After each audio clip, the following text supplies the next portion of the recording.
wrestling dolls and shit like that, you know? Action figures. Yeah. It's Pokemon and Power Rangers for me, man. Pokemon, Power Rangers, Dragon Ball Z. Yeah, Transformers. I had Oh, those. those are cool. Those were cool. Yeah, I just missed Pokemon, like that whole craze. Like I was a little bit too old for it. It's the best thing ever. That's I had a G.I. Joe and stuff like that. It's very 80s. Yeah, all that stuff. Yeah. Mm-hmm. Did you have the Very much so. like the Michael Jordan like figurine thing that was like in a box? It was a collectible thing. I don't think so. I was supposed to keep it in the box, but I just wanted to like, I want to play with. Collectible. Yeah. It's probably worth hell of money now. Who knows what the hell I did with it?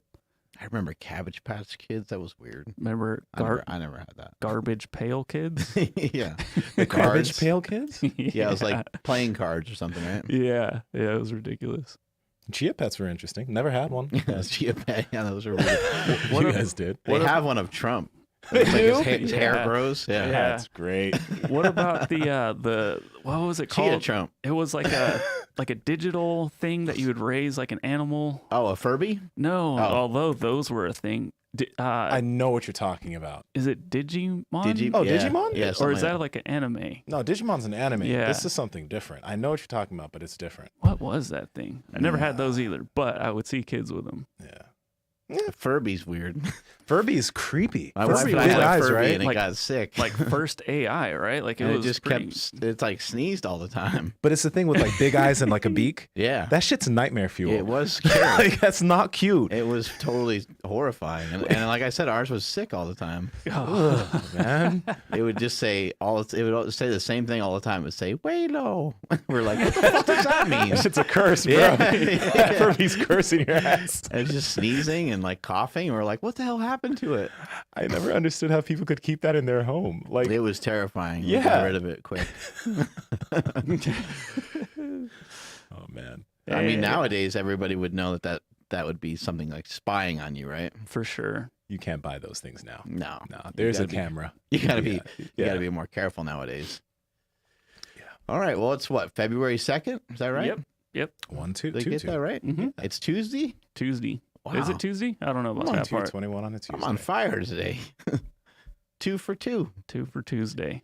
And World Carnivore Month is over. Oh, And so now it's time to stack up those Twinkies and donuts hell yeah. and brownies and ice cream and Big Macs and French fries Mm.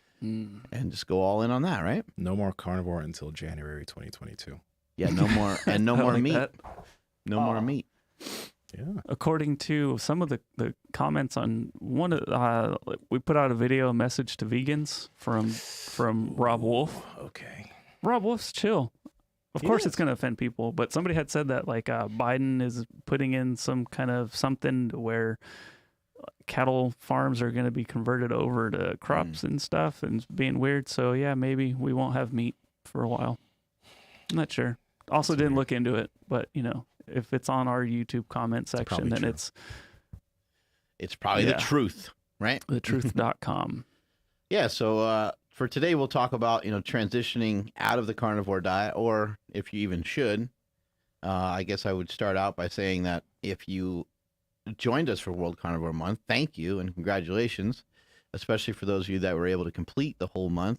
For those of you that weren't, there's no reason to beat yourself up. If you joined in late, which I heard a lot of people saying, I didn't join in until the 15th or the 20th, or, somebody was like, I didn't even know it was World Carnivore Month, so I just started today, and it was like, right towards the end there. But give it a go for a month. See if you can stick with it. If you can't stick with it, if you end up, eating a burrito at lunch and you are falling off and you end up drinking some alcohol, and you just go back on the diet. Just go back to it. Each time to go back to it. Don't beat yourself up. Don't say I need to do this for an extra 10 days. Don't say I'm going to, run 10 miles because you messed up or whatever. Just go back to the diet. You're always one meal away from being back on the plan. So even if you did something, it's not the worst thing in the world. All we're trying to do, you got to remember what I'm trying to convey and what we try to show you guys on this podcast is I just would love for a lot of you guys and girls to be better than you were yesterday. So whatever way we can all figure that out together, that would be great. And I don't care if you eat some spinach. I don't care if you eat some broccoli. I don't care if you went off plan. Whatever it is, just try to get back to it the best that you can, and make the commitment there. If the carnivore diet is something that is working really well for you, and you are a person that is struggled with diet, and you're a person that has been heavy for a long time, then there's really no reason for you to come off of this diet. I don't think. I would recommend that you stick with it for a little while longer, until you get to a spot where you think that you can transition out and do something a little bit different. Yeah, I think our last guest that we just had before this podcast, Will Cole, he said something that's super important: diet enjoyment. You know what I mean? If first off, if you're enjoying the carnivore diet and you're enjoying eating like that, don't think that like you have to switch out of it, right? But if what would you say to the person who's like, okay, I'm doing this, and I think actually doing a carnivore diet or a diet like keto or something that does restrict some hyperpalatable foods, that changes your palate. So over time of somebody doing that, their cravings for certain foods go away, which I think then will make it easier for them to transition out and add some other foods in that aren't, I love it when people say this, insulting to their diet. Will Cole said that too, and I think you said that also. I love that. I'm insulted. Your stomach's all insulted. Yeah. I think there's some things to be careful with here. So anytime you're like, I actually don't think it's a good idea to say that you're coming off of a diet. Okay. I don't even really like when people say they came off their diet, because I think that everything you eat is part of your diet, and I think this is just a mindset thing. This isn't really like, you are on plan and then you're off plan. So I get the dialogue. I understand why people are saying it. But I think the mindset would be better in saying, I went against my diet last night and I ate some things that I normally don't eat, but I'm in this for the long haul. I'm trying to be better than I was last year, or trying to be better than I was a few months ago. And I'm still making progress towards that. And the end goal is still in sight. I'm not far off from that, or whatever it might be. But there's some things to be careful of with this. Is if you did the carnivore diet for a month, or you've been on a good plan for a while, coming off of that plan, there's a few things to really consider. What you just said about the palate is huge, because you may have retrained your palate over the course of the last 2, 3, 4 weeks or so.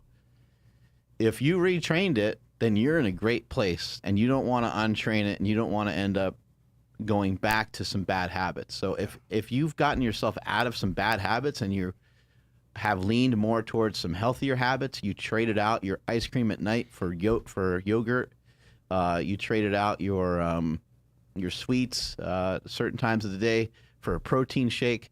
It's like, man, you made so much progress. Let's really work hard to make sure we don't revert back to the way that we were before.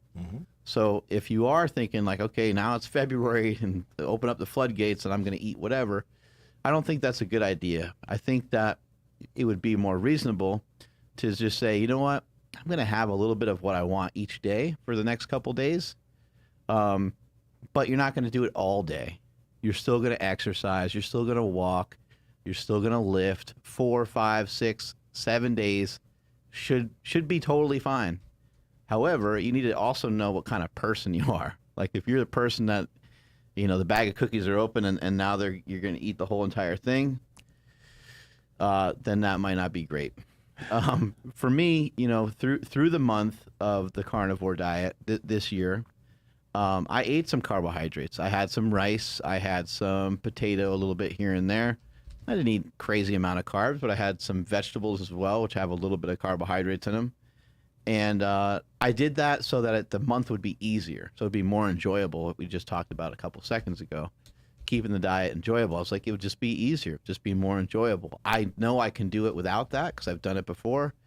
But I also didn't see any extra value in removing an entire macronutrient from my diet and then being on a 0 carb diet for me personally. So whether I have 100 carbs in there or 0, it just didn't matter that much, because how many calories of carbohydrates is that really?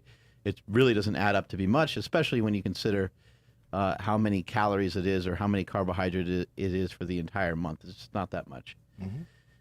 What I think you need to be careful of as well is when you transition out of it is your insulin muscle. You know, the human body, it keeps track of like what you're doing, to the point where looking at the sunlight in the morning, your body's like a robot.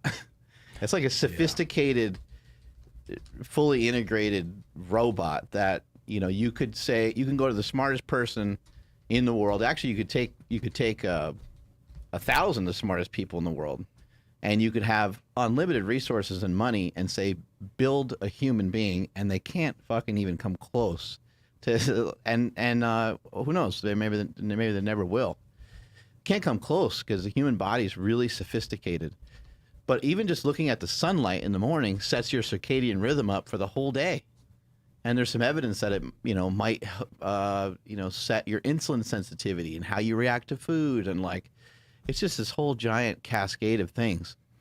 But my point here is that everything that we have inside the human body, all works a little bit like a muscle. You use it or you lose it, or you use it and or it might atrophy. It might dissipate. It might not die, but it might just chill, you know? If you're not secreting insulin because you're not having much glucose throughout an entire month, you're on a specific diet, whatever it might be, well, we got to retrain the body to get used to that insulin once again. And I don't have scientific proof of this. This is a theory, and this is just going based off of some my own diet over the years. I've noticed that when I go from a keto diet and I go from very restricted carbohydrates to bam, eating a ton of carbohydrates, that I can get bloated. I can get big and bigger faster, like fatter. I can put fat on quickly because my body's just not used to it. So if you were on the carnivore diet and you're thinking about transitioning into something else, I would just do so. I would kind of ease my way into it. You know, if you didn't have hardly any carbohydrates for a little bit, start to bring in, 50 to 100 grams here and there. You could probably have, up to 200 grams very safely a day. And just try to make sure you're not eating tons of sugar and things of that nature. But give yourself a week. Give yourself at least 1 week to get used to your body. Now producing some insulin because you're spiking it up with some glucose. Yeah, there are a lot of different ways to do it. Like, for example, if you're coming off of just doing carnivore and you want to add some carbs in, you could have like in one of your meals during the day, you'll have some carbohydrates with that meal, whether it's like potatoes, rice. How do you feel about fruits, actually? Yeah, like, great. Right? Yeah. Just add it in one meal. And then you don't even have to do that every single day. Like, you could do one day where you're strictly carnivore. The next day you have carbs with one meal. The next day you have carbs with one meal. The next day you have, you strictly carnivore. You could legitimately switch it up so that you have a little bit of variability, but just making sure that, you're not having a lot of carbs and a lot of fats in multiple meals during the day, because that's when things can get just kind of out of line. It's very, like, I've done that before. It's very easy to just start adding and then overeating a lot over time. So it is a really simple process, and that could actually help you as you continue dieting. I think that, if you were doing World Carnivore Month and it was working for you, then yeah, you can keep doing it. But if you still want to continue dropping body fat and dropping weight and you want to add a little bit more flexibility in, you could do what we just mentioned here, adding carbs to a meal, or just switching between carnivore from day to day, and you could still make long-term progress. Yeah, for me, the plan is this week, I'm still going to do my normal nutrition, and where I can, if there's spots where I can peel off a little bit of calories in order to eat a little bit more junk at night or something like that, I'm probably going to take that opportunity. So if I can fast in the morning, or if I could cut my food off earlier at night and end up with a little bit longer period of time where I'm not eating, I'll probably take advantage of that. So that, like I did last night, I had some ice cream and I had some cookie dough. Cookie dough is like my favorite thing. Peanut butter cups and cookie dough, they're like the same for me. Like, they're on the same level, or that next level for me. I love that kind of stuff. So if I'm just going to make a little room for that for the next couple days. I don't think it will have any negative impact on my physique unless I'm really overeating. It's not like I sat there and ate, entire, thing of cookie dough. I ate a decent amount of it, but I didn't eat a whole entire thing of it. And I had half a thing of, which we talked about the other day, about putting back half of your Ben and Jerry's, like how disappointing that is. But I did. I only ate half of it. It's a skill, man. I've done that too, and it's Yeah. surprising. Well, I was like, well, I'll probably want to have some more ice cream tomorrow, so I'll just save it for tomorrow. 'Cause- Adulting. Yeah, I know, right? It's like turning into a real person, and not just an animal, not just a savage. Yeah, I was gonna say. So Nsima, like the saying carbs for one meal a day. Do you think that's just gonna help protect people from like that slippery slope that you were kind of alluding to? You know, if like, oh, if I have like, I'm gonna have some potatoes, you know, with breakfast. And then at lunchtime comes around, well, I already had potatoes, so maybe I'll have a sandwich with bread. You know, I don't know. It's a silly example, but like if they say like, no, I'm gonna have it just once. Do you think that's just like an easy safeguard to implement every day? I think it is, because when you think about like how much and how easily carbs can sneak up on you through different foods, like let's just say like you're like, you know, I want to change it up and have some burritos, and you make 2 burritos, and the tortillas, you didn't realize they're 30 grams of carbs per tortilla, and they end up being 60 grams of carbs for that meal. Well, if you have like 2 other meals during the day, and another meal you have like some rice that you don't really measure, right? That could end up being another 60, 70 plus whatever else you put in the meal. It can add up. Mm-hmm. So that's why I'm saying, if you're coming from carnivore where you were eating no carbohydrates, right? Just to make it easy, have some carbs in one meal, so that like you're not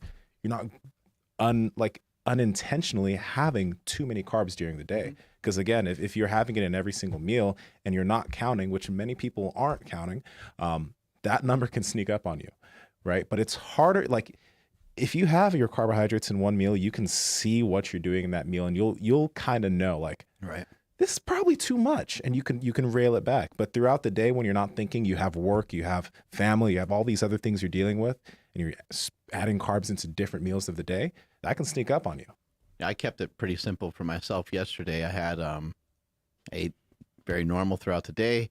Didn't eat any carbohydrates until later on in the evening. And at dinner, I had chicken.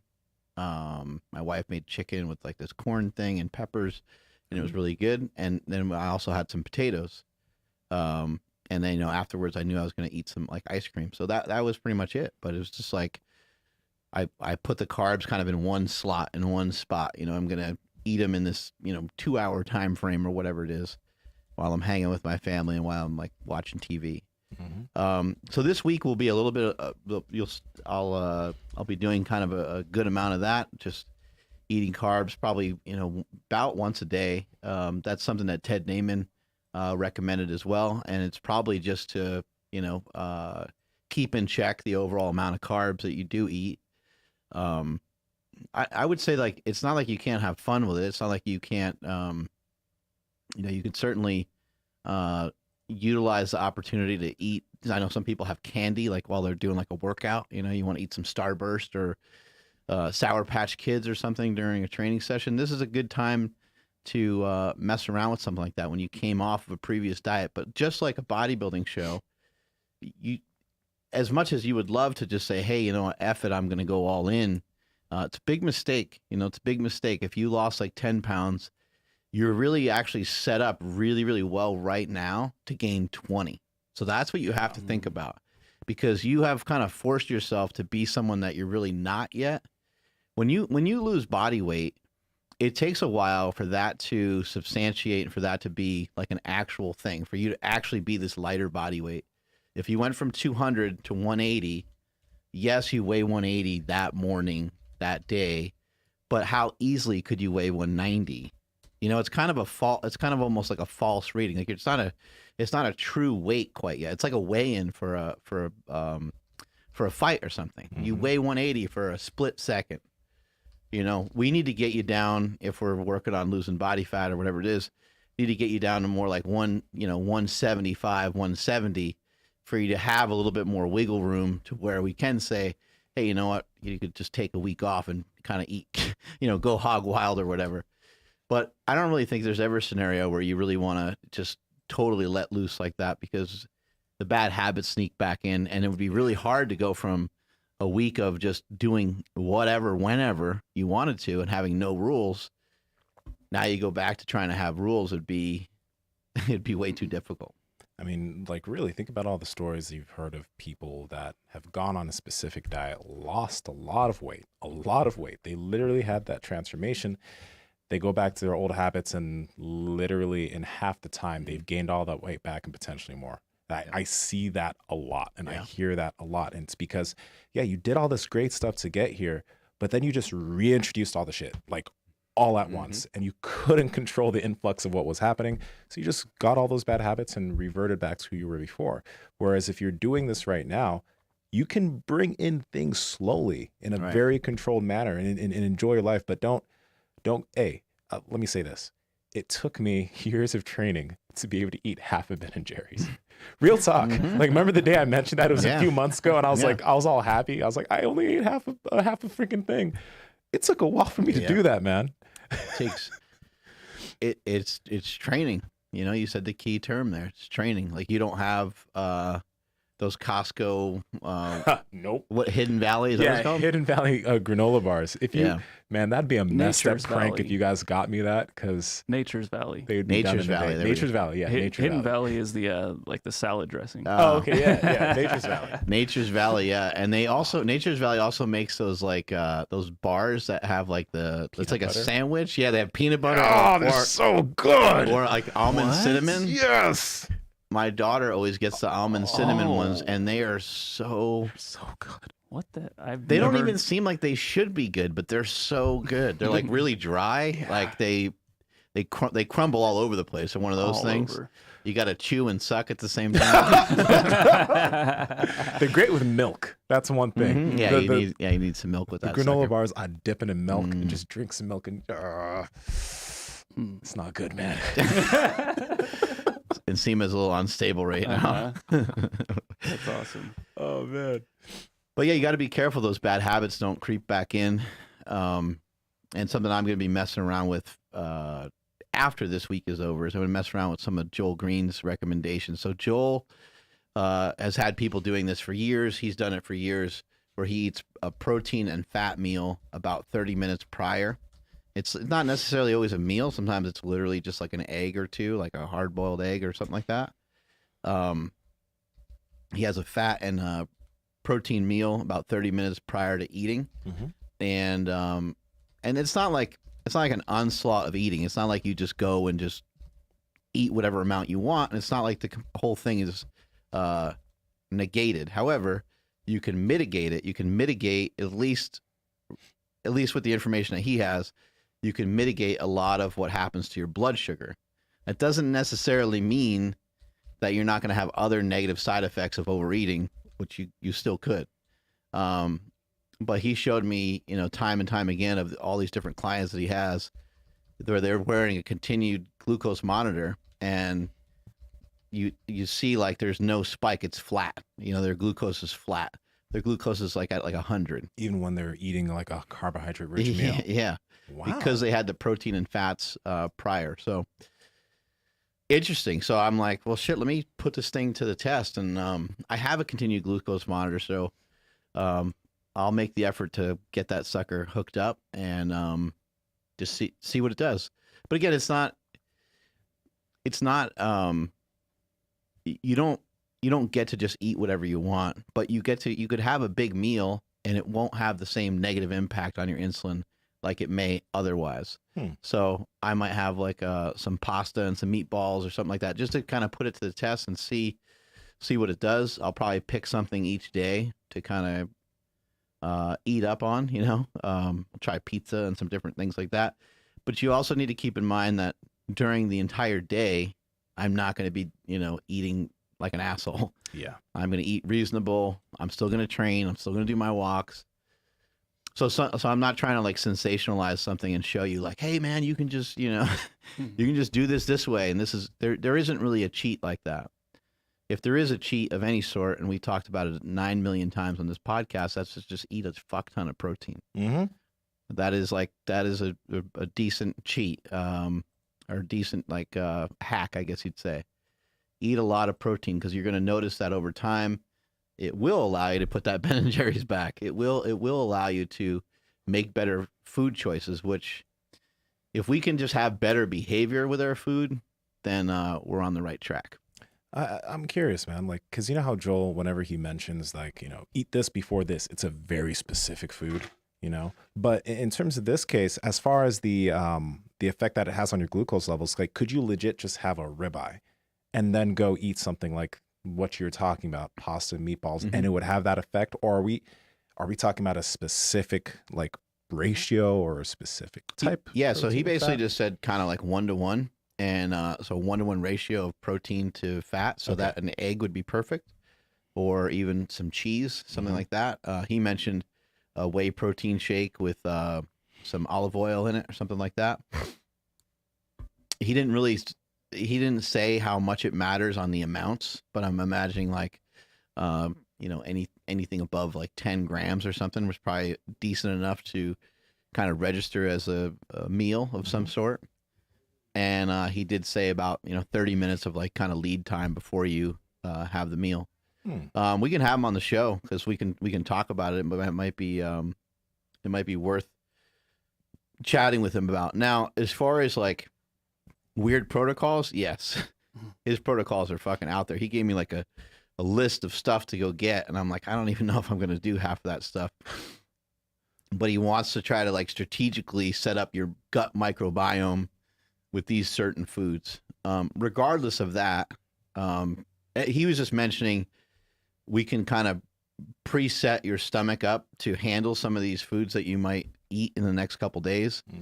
And so he had a handful of recommendations when it came to that. He had IMO, which is a type of fiber that's in like baby food.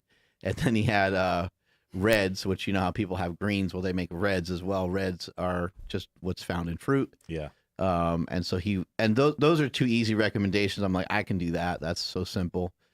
And what he's trying to do is he's trying to set the stomach up to be able to handle some of the foods that I might introduce and be able to.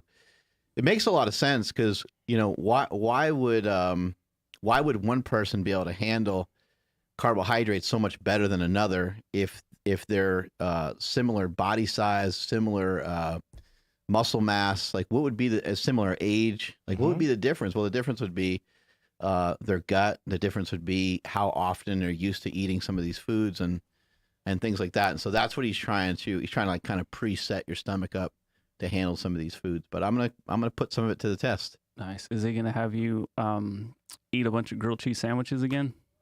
Yeah, grilled cheese sandwiches. I mean, yeah, it could be. It doesn't really matter exactly what it is. You can kind of eat whatever. But again, you got to keep in mind, I'm going to eat something beforehand. So the eating something beforehand, probably prevents you from eating 7 grilled cheese sandwiches. You probably only eat like 3, right? Right. And then same thing with like eating something like pizza. Like all throughout the day, I'm going to be eating steak and eggs and normal diet food, right? And probably utilizing some intermittent fasting here and there. So when I do eat the pizza at night, I might hammer 5, 6, 7. Maybe I get to 8 slices of pizza. That would be pretty good. But again, it's getting a little bit offset with the food that you're having previously. It doesn't negate. I want to make sure people understand. I'm not saying that this is negating calories. Like, this is not. But it is changing the way your body responds to it. Just like the heated and cooled carbohydrates, right? When you cool carbohydrates, it changes how many carbohydrates are actually in there. And it's kind of weird, but that's like Really? with rice and things like that. Yeah. So when you heat rice up and then you cool it, it becomes a resistant starch. And so therefore it has some fibers in it. And so the fibers aren't digested or registered the same way as just regular carbohydrates. So what impact that has on like how jacked you look, I don't know, but I want to kind of test it. I was like, man, some of this is so complicated sometimes from Joel, because he's just really super intelligent but also doesn't maybe possess the ability to like boil it all down to something that's really easy to follow. I'm like, it'd just be cool if I could have him here for a couple days and just see if he could literally walk me through it, almost like live with me for a couple days. Yeah. Like it's funny. It'd be great to show people all this, It would. It's funny that we mentioned this right after saying, hey, coming out the carnivore diet, don't eat a whole pizza. But Joel's a guy that like, didn't he do something where he ate some stuff and then he ate a whole pizza? Or am I tripping? No, yeah. He has a whole protocol, in regards to like how to kind of Eat a whole cheese pizza or something. You hack a pizza or hack drinking alcohol. Yeah, that sort pizza, of thing. ice cream, and and booze. Yeah, We gotta have him back, like on a regular we gotta have him basis. back. Yeah, it was what the hell was that? He put something on a can't pizza. remember. I want to say it was cactus something or other, but I can't remember. It was some sort of vegetable. Wow. Yeah. But anyway, I mean, like cinnamon. Cinnamon is supposedly like a glucose disposal agent. It's supposedly supposed to, my understanding of it is supposed to kind of shuttle the carbohydrates, I guess, like in the muscle cells. I don't know if it does that or not. And I don't know how much fucking cinnamon you need. Right. Like how much cinnamon can you possibly, you're going to use a dash of cinnamon in your coffee or something like that, right? It's like you're not going to use that much. So does that actually do anything? Yeah, because cinnamon's that ingredient where it's like, oh, this is really good. And then you have a little bit too much and it's like, oh, that ruined. Coughing. Yeah. It ruined everything. You know what though? Like, this is a dangerous thing to say. It's not something that I do often, but this is where I think. Say it, bro. This is where I think some fasting does come into play, like some OMAD stuff does come into play, because it's like on those days where I'm just like I'm out with somebody and like we're just like, let's have some pizza or whatever, or maybe that's a plan. I probably didn't eat anything all day. Right. Like just being real, I probably didn't eat anything all day. And then I could hammer down a lot of it. Right. And the total, like it's not something you do often, but the total caloric amount, let's say it's like 1,500 calories. So what? Right. Right? It's one day, it's one meal, it's 1,500 calories. You go on your next day, you're doing your thing. Like this is where that type of thing really does just seem to make a difference. Because I remember Andrews told me, he's like, oh, how can you eat pizza or whatever? And like, you can eat pizza without gaining body fat. Like, no, if I was eating the normal way I eat and then I eat like pizza and fried chicken and ice cream, I will get fatter. But No, you won't. shut up. You will not. But if I strategize with that stuff and it's like a day where I haven't eaten anything or I've eaten very minimal amounts of food and I go and I have some of this, the total load isn't too crazy. It's not something I do often, but it's like doable. Right. I think when someone's really heavy, when somebody has been sitting on the couch and somebody has developed a lot of bad habits over a period of time, it's so much easier for them to continue to gain body fat. It's so much easier for them to kind of continue down that road. They actually made it quite difficult in a lot of cases.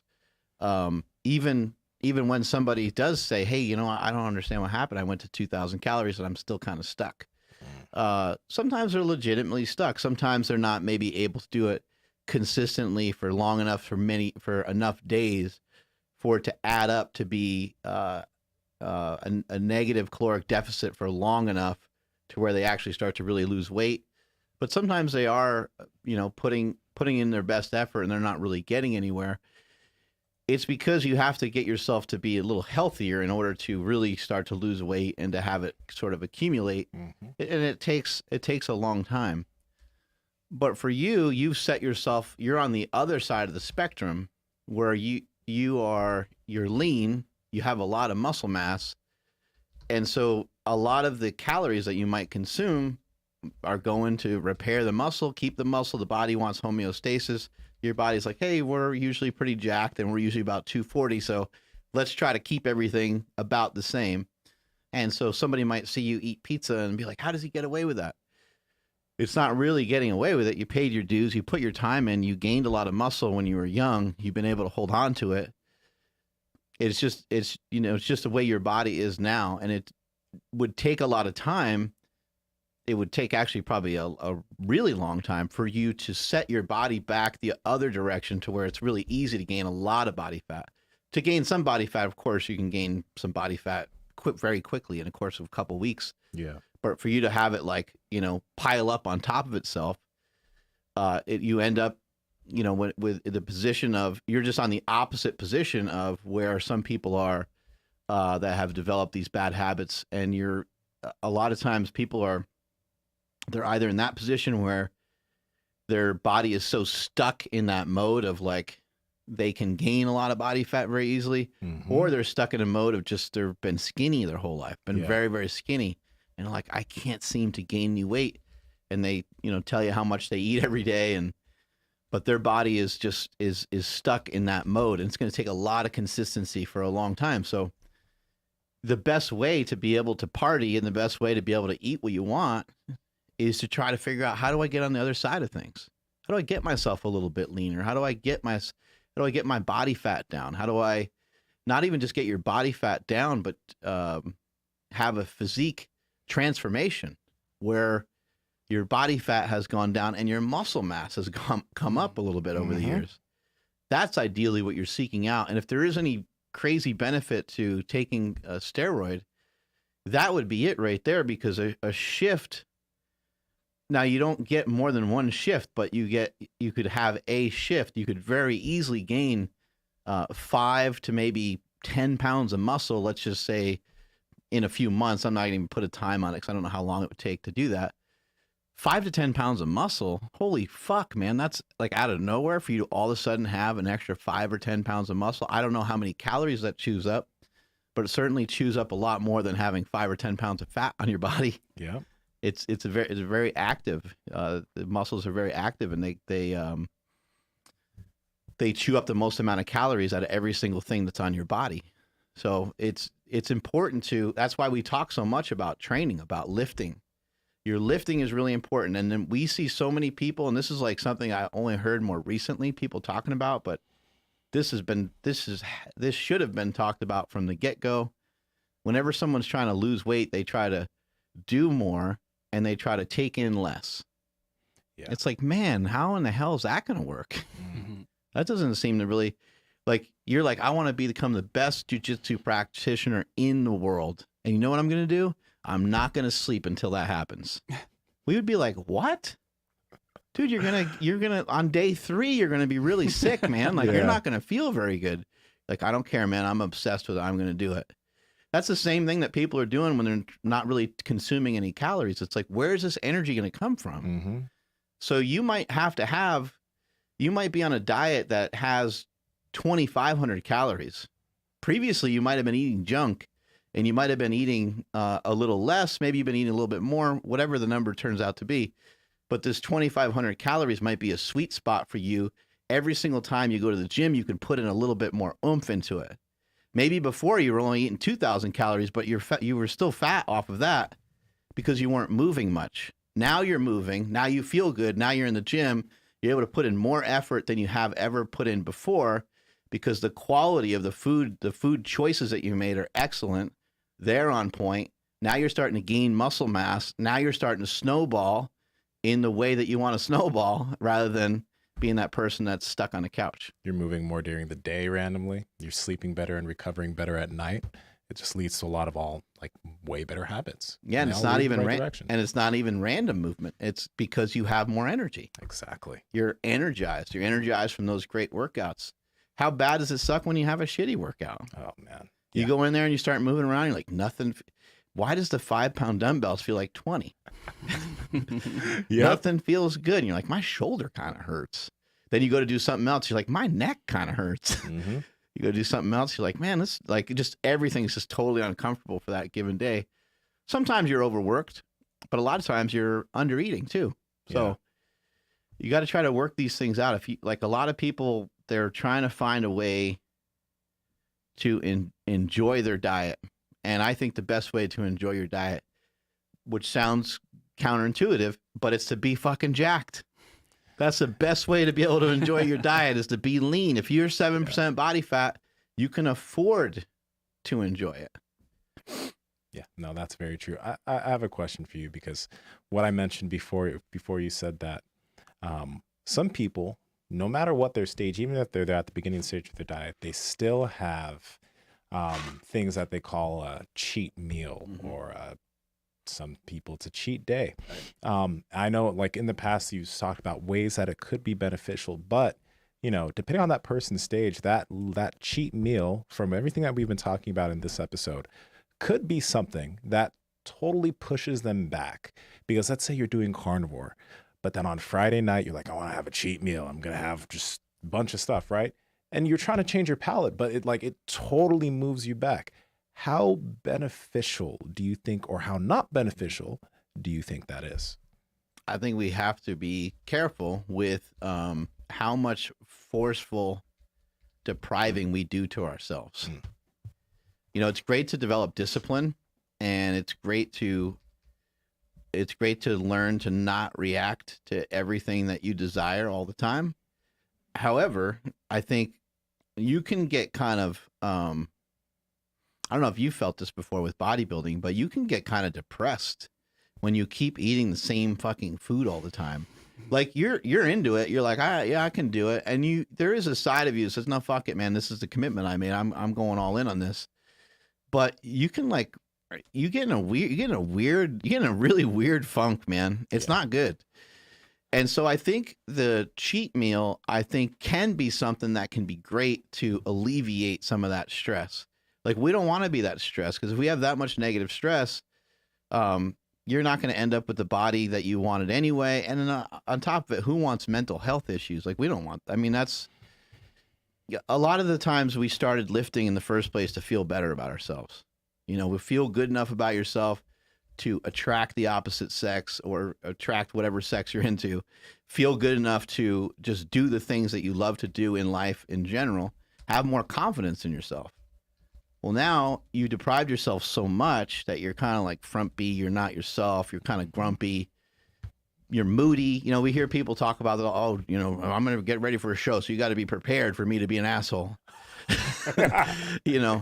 Yeah. So the cheat meal, or the idea of like bringing in these desired foods, makes a ton of sense. If you are somebody that really has a hard time controlling that, then if you have a partner or you have a friend or you have somebody around, you can say, hey man, like I'm going to go out with you tonight and I'm going to just like let loose on my food. But, you know, make sure you could tell it. Like I used to tell my wife sometimes, I'm like, I'm going to eat whatever when we go out to eat, but don't let me stop at the store to get candy or ice cream or any of that kind of stuff. And, you know, sometimes it wouldn't work, but a lot of times because she might want it too, right? But a lot of times it would work well enough, right? And so I think you need to know what kind of person you are, but you also, when it comes to this sort of stuff, you have to know how to get yourself back out of it. So in the War on Carbs book that I wrote years ago, I talked about fasting into stuff and fasting out of it. You don't want to be a crazy person either. You don't want to be like running on the treadmill like a maniac Monday morning because you ate something bad on Sunday. Yeah. We don't want to punish ourselves. Like, that gets into a whole nother category of things. But if you ate, you know, you just went at it and ate a bunch of pizza and a bunch of your favorite stuff on a Friday night, Saturday morning, we now have to figure out how do we get back on track, because your mind is still going to be there. Your mind is still going to be on those foods. And so we have to figure out, do we fast for a good portion of the day and then wait till we're hungry enough to where we do have, a steak or something flavorful?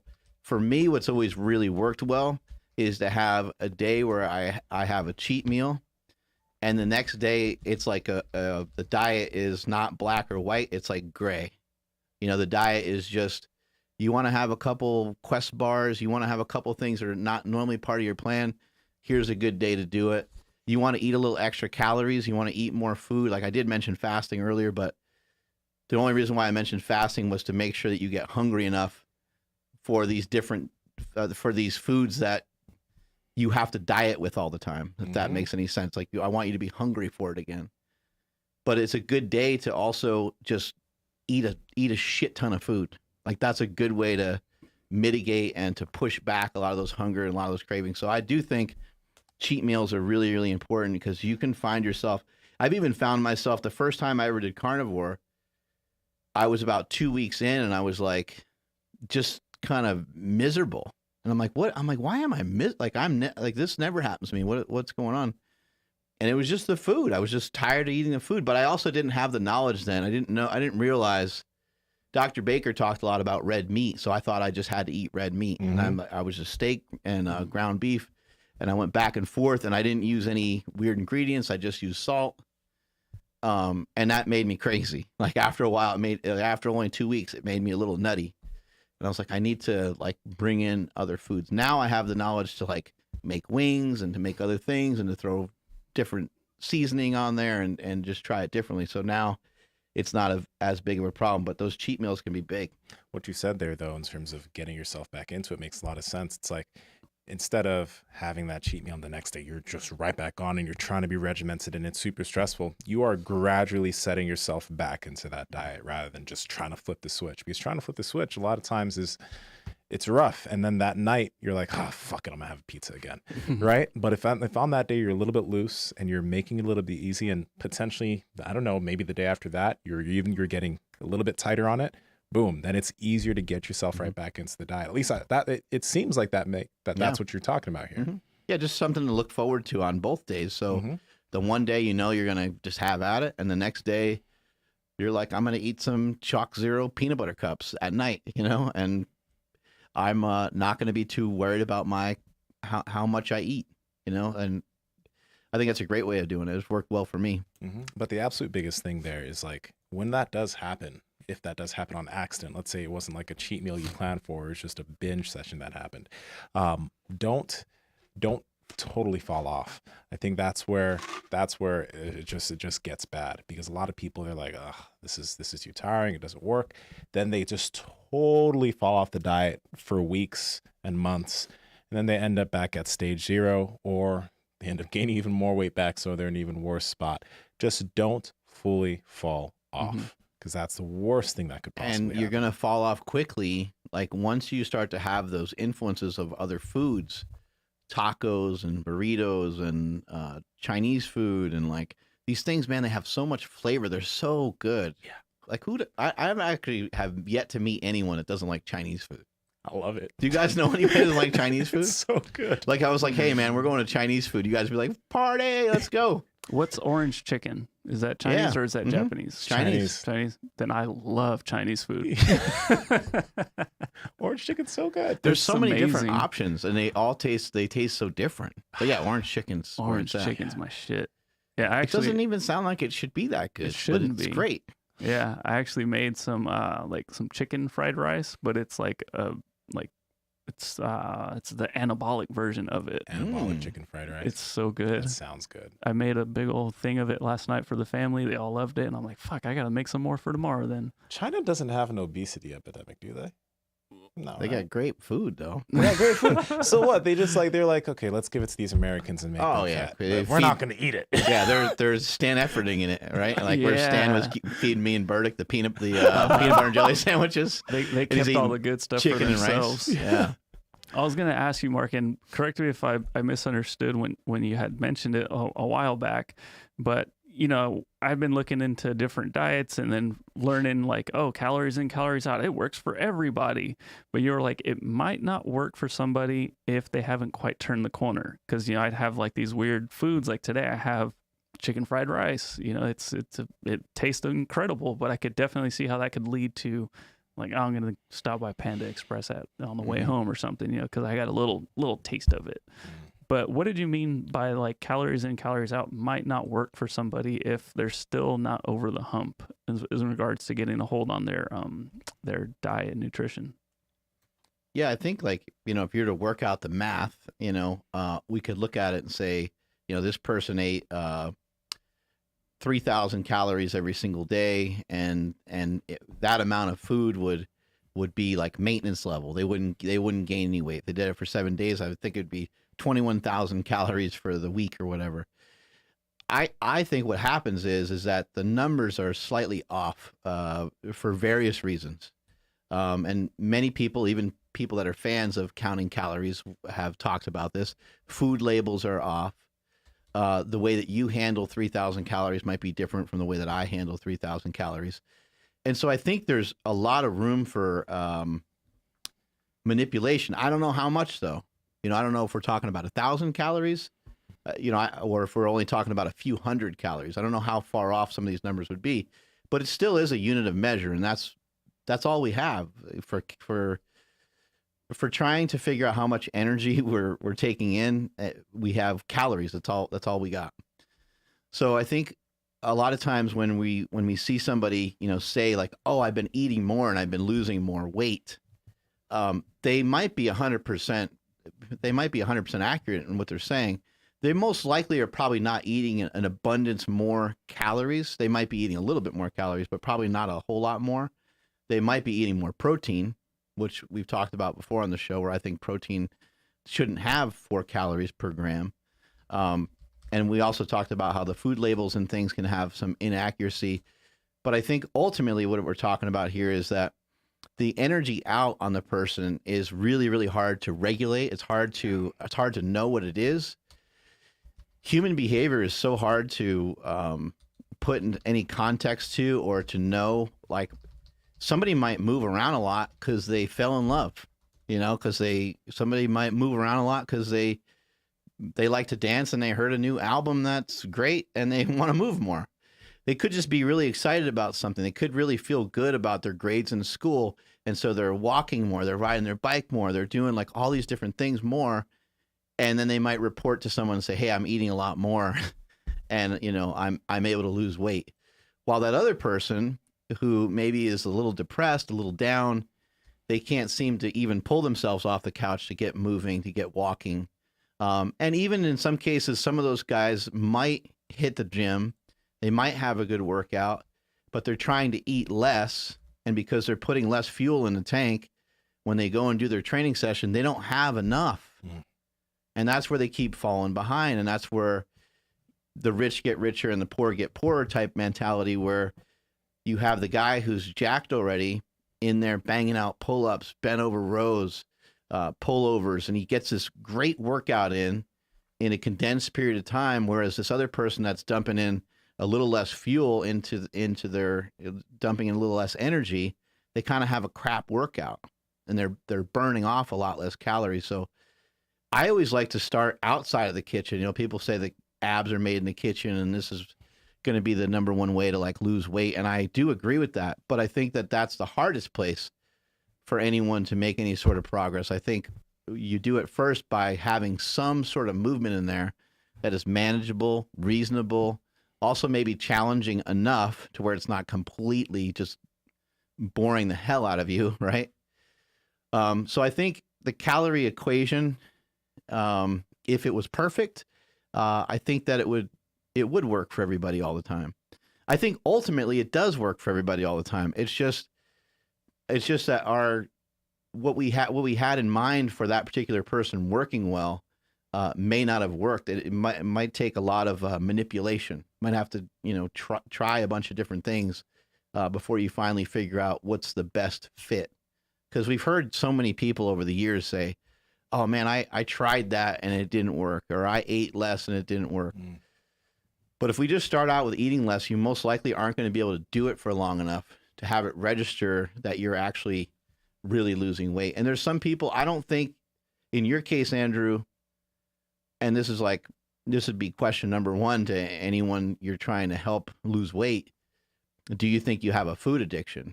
I would say with you, just by looking at you and not even communicating with you about it, I would say no. Look at Carlos or somebody like that in here as well. Does he have a food addiction? Maybe he's got a sweet tooth. Maybe he likes certain junk food or whatever, but he doesn't appear to like really be stuck on food. I'm sure the guy has probably gone through many times where he's like, I kind of forgot to eat today. You can kind of just envision that for some people. And maybe that's not the case for them, but the whether somebody's really attached to their food or not can play really largely into how you set up their nutrition, how you set up their diet. Yeah. And then, like you mentioned, the outside factors play a big role. I mean, if we were all robots, then like just it would work better for everybody. But the individuals that you see, and this isn't a deterrent for somebody not to count their calories. It's something beneficial to do. But the individuals that you see really thriving on it and really able to manipulate things up and down in the ways that they want are people who already have kind of that routine set in. Individuals that like maybe they're getting ready for a bodybuilding show, figure or whatever, and you see them have these crazy transformations where they lose like 30 pounds in whatever amount of months, and they do it consistently all the time so easily. Well, it's because they've probably already been on top of their sleep. They're probably doing a lot of the same type of workouts all the time. They're a lot of these things, these structures have been set in for a long time, and then they just manipulate their food and they're able to go up and down. But someone who's just starting starting out who doesn't have consistent sleep, who doesn't have consistent exercise, consistent movement. There's all of these other factors that they don't have handled, trying to just add in counting their calories. There's going to be a lot of variability there because there's a lot of things that they haven't gotten done yet, that they haven't been able to figure out just yet. I also would say it's probably pretty rare for anyone to track really, really bad food.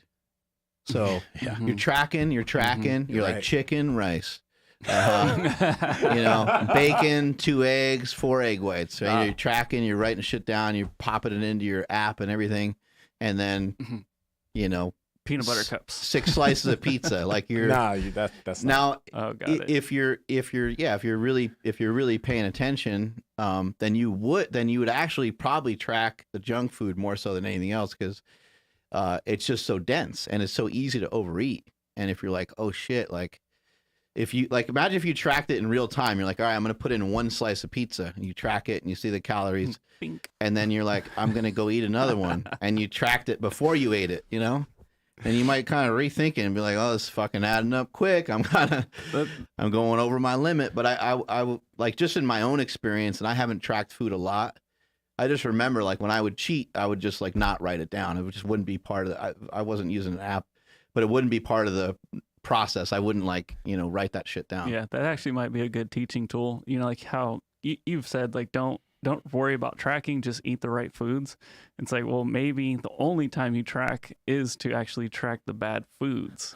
I would also say, like, why not try everything? You should try, like, if you're really concerned about losing body fat, then you should examine everything. I've tried everything that there is. Well, I think I've done everything that I can. I used to like physically write it down. I've used an app. I've done a bunch of different things. And then you just find out what works best for you. And so like I might tout, hey, look, just food choices, but that might be really hard for somebody due to all the reasons that we just talked about. Somebody might be depressed, and maybe they don't have the energy to make good food choices most of the day. So therefore tracking might be a little bit easier because it can work. But I just think that the number one place to always start, in my opinion, is to start with some sort of movement. Just any kind of, how can you add in a little bit of extra movement? I'm not talking about your construction job. I'm not talking about you walking your dogs. I'm talking about a little bit of extra movement somewhere. And then if you're going to move a little extra, where's that going to come from? Because you can't make something out of nothing. So are you going to have better nutrition practices? Because that would help you move more. Are you going to have better sleep practices? That would help you move more. Are you going to have better hydration practices? That would assist. That would help you move more. If you're not, then things are going to be, it's going to be hard because you're not going to want to move. Mm-hmm. Absolutely. Yeah. I've found that, for me, tracking just helps just educate me, period. Like now I have a better understanding of, a good portion control even, and all that good stuff. And also helps you cook, making foods that making a recipe that calls for X amount of grams of this and that and that and this, like you kind of can't fail in it. Whatever you're making ends up coming out really, really good. Mm-hmm. Yeah, you're supposed to have 10 grams of fat and Correct. 40 grams of protein and 50 grams of carbs. Mm-hmm. Yeah, now you have to think, okay, well, what do I cook for that? Yeah. What am I going to make? What am I going to make that's going to equal that? And you can get crafty with it, and you can make, some tacos, or you can just cook up some chicken, broccoli, and rice. Right? Make your fake cheese pizza. Mm-hmm. Haven't you done that before? Oh, all the time. I've had it for the past couple of weeks. Having the newborn, I'm trying my best not to like, shit, we didn't cook food. I got to run to the, drive-through real quick, which has happened. But yeah, like before I left work, and I don't do this every day. I'm going to try to do this as often as I can. But like I made Stephanie some chaffles before I left. And then I put together a gluten-free pizza for her. Like all you have to do is put it in the oven, like little things like that. But when those little things are I know you're not going to like it, but like a fat-free, low-fat pizza. I don't dislike it, man. I'm just like, I'm giving you shit, but that is so much better than going to Domino's. Correct. Yes. And Right? so like the same thing with this, I've mentioned it a hell of times, but it's a really, really good recipe from Remington James. The chicken fried rice. He calls it like hibachi something. It's incredible, dude. I made it last night again for my family, and then my father-in-law came over and he loved it too. And I'm like, how much better is it to have this on hand than, running out to the store, just period, making this food choice as opposed to a full fat, full carb, low protein version of it. This one is really high in protein. Hella chicken, egg whites. It's so good. Or like, I mean, let's think about this. Like, instead of like we were talking about cheat meals or pizza or whatever, how about a Quest pizza? Mm-hmm. Those things absolutely. are damn good. Yeah. and the nutrition facts on it are pretty accurate.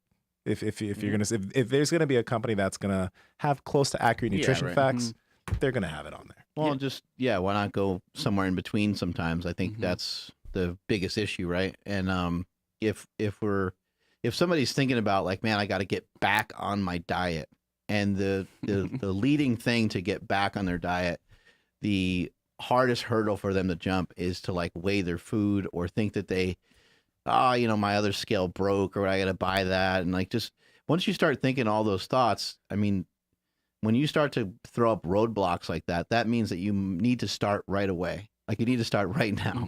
It's a good cue for you to like just get involved now, and don't think that you need to do much of anything except for make better choices. I mean, making better choices is number one. However you come to those conclusions on how you make those better choices, that's kind of up to you. If tracking your food helps with the choices, then that's great. If just thinking about like your favorite foods that have a lot of protein in them, if that works well for you, then go that route. But don't allow any of this stuff that we're talking about to deter you. Oh, I don't want to do the carnivore diet. I don't even like meat that much. Don't have that deter you from getting healthy. Don't let that be like a roadblock into not getting healthy. We just had a ketotarian on. We never even heard of it before. Yep. That was crazy. Yeah, plant-based keto guy. Where the hell does he get his fat from, Is he eating avocados all day over there or something, It's olive oil. Yeah, olives, right? Yeah, it's got to be kind of an interesting diet, but there's so many options for people out there. Don't let anything get in your way. Don't think anything's too hard or whatever. Just you got some walking, you got some lifting, and you have a nutrition piece of it. We got some sleep. But if you can be consistent with all of it, at least a little bit, even if you fall off here and there, and even if you do eat a Quest pizza, you have some Quest bars, you have some things that are slightly off plan, eat some granola bars. Just you're in it for the long haul. This is not something that you just do in a day. It's not something you do in 2 days. It's not something you do in a week. It's going to take months. It's going to take years for you to get to where you want. I will say this. Anybody that I've told to eat more protein, that has seemed to have the biggest impact. Sure. There's people that I've talked to that just are like, yeah, I've gotten a little leaner simply from that one tip of just eating more protein, because it's deterring them from eating some of the other foods. So I think that eating protein is a really, really important thing, and it can help you with making better food choices. It's massive. I want to mention this. If you guys haven't listened to that last episode that we had with Will, I think this episode is coming out after that. It is now, yeah. Okay. So it's live. So if you're catching this live, you have no idea what we're talking about, but it's going to be published tomorrow morning. So when you're listening to this, the following morning, go back to yesterday. Time travel, y'all. Time travel. So Will said something that was really cool. Like, he's ketotarian, which is vegetarian keto, but he is pescatarian too. He adds fish to it. And he also said that he eats grass-fed beef every now and then. Like, he does subscribe to a certain type of diet for himself most of the time, but he allows himself he allows himself beef, right? So I'm just mentioning that because it's an encouragement not to be too dogmatic with what you're doing currently. If you're doing something right now and you feel like Mark said, you feel like you're being deprived, do not feel scared, and don't because some people in the carnivore community, if you say you're doing something, they're like, you're not carnivore, and they'll get on you for that. Don't feel like you have to do that, and having a little bit of freaking half potato makes you not carnivore or messes your diet up in any type of way, right? So just allow yourself some things in a healthy manner, in a structured manner. Do you personally have cravings? Yeah. And if you do, what do you do about them? Do you push them off for a little bit and see if you can go a little longer, or do you act on them? What do you usually do? I usually push them off a little bit. If it's been a long time since this if we're going to put an order to this, I usually push it off because it'll usually just go away. If I'm really feeling something, have some eggs or I'll have some protein, and it'll usually go away. Right. But if it's been a long time since I've had something, I'll have a bit of it. I'll go get some of it and I'll have it. But it's like, I think you're a little bit like myself too, where like I eat stuff that's a little bit off plan, probably about every other day. Like nothing crazy. Like it's not like I'm sitting there eating Snickers bars all day or anything like that. But you know, with what with what my wife cooks at night sometimes, yeah, I'm eating some different. Like she might make chicken that's like breaded or something like that. oh, And that's, and I'm eating that. Like so, it's just small things that are more exciting than what I normally eat. And even just in terms of like the amount of food that I eat, sometimes it's, I'm just pretty damn hungry. So I'll like, I'll make a huge omelet. I'll overeat, which is a cheat, right? Like you eat this giant ass omelet, or you throw tons of cheese on it or something like that. Yeah. You eat this like big ass meal. And so I do that probably, a few times a week. Do you guys know what Spam Musubis are? Mm-mm. Yeah. Do you? Yeah. All right. I've never had one, but So good. I can't. It's the seaweed that I can't get through. Oh, come on, Andrew. All right, Spam Musubi is this dish that like you'll get like these Hawaiian Asian food places or poke spots where they legit put a thing of Spam in between rice and they wrap it in seaweed. It tastes amazing. Before that point, I never bought Spam because I was like, what the hell? But recently at Costco, I saw like, wow, Spam is cheap for this mystery meat. So I bought it, and I've been having fun with Spam for the past few weeks. Spam It is smells so good. horrible, but it tastes so good. What are you making it in? I usually know. I usually have it with like rice or something sometimes. like, I how usually are you have like an cooking it? omelet. I'm like I just Frying it? fry it on its own. Like I don't even need to use anything. I just fry it on its own and put it in some eggs and yeah. Something we have in the family is Spam stew. Spam stew. So it just that sounds great. It's so good. So it's like it's soup, but little cubes of Spam. Yeah. And everybody's only searching for the Spam. Nobody gives a shit about the potatoes and everything else. It's just you take a bite of that, and my mouth is watering right now. Yeah. Spam. I love me some Spam. I think it's really critical for people to be just a little cautious of filling up on junk food. Like I was mentioning a little earlier about like Chinese food and some of these different things. When you fill up on these foods, they're so hyper palatable. They taste so damn good that it's hard to flip your taste buds back the other way to eating healthy. So it'd be really hard to start your morning off with a donut and then 2 or 3 hours later, be eating chicken breast and rice and broccoli. It'd be very hard to do that. So for me personally, if I'm going to eat something bad, it's almost always at night, because then I use the next day as like a reset. It's like, okay, well, now I'm gonna go back to being good, go back to being on this plan. So you'll notice too, when you fill up on junk, that the foods that you're supposed to eat, the foods that are going to get you to where you want to be, they're not that appealing to you anymore. You're like, I don't want to eat that leftover food. I don't want to eat, even if you're cooking up something fresh, you're like, I don't really feel like eating steak. Yeah. Whenever you say you don't feel like eating something, that's a good opportunity right there to try to educate yourself more on why you feel that way, and backtrack and say, oh,